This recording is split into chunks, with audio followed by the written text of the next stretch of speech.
I would love to kind of learn, what you think your biggest miss was, but more importantly, what you learned from it to make sure that I guess it doesn't happen again. Yeah, so I spent a lot of time thinking about my losses rather than my wins, because the losses could be pretty significant, right? The misses can be pretty significant. So the biggest miss I'd say in my career was passing on the FTX seed round. So I had the opportunity to meet Sam and his team when they first came to Asia in Macau.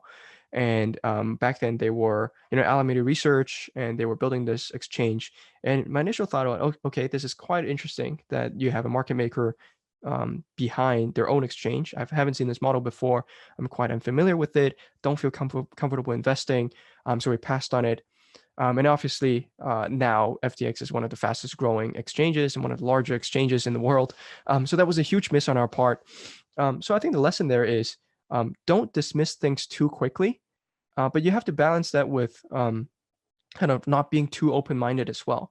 I think a general rule of thumb that I like to make is when I speak with a founder, you always assume that they're right about their thesis. You assume that they've spent enough time in this thesis to at least have a better idea about it than you do. But you question their timing. So maybe, maybe FTX at that time, maybe it was a bit early, but 2 years later, it's the largest exchange. Um, so I think that advice came from Martin Drazen. I'm not sure, but that's something that I found to be really useful.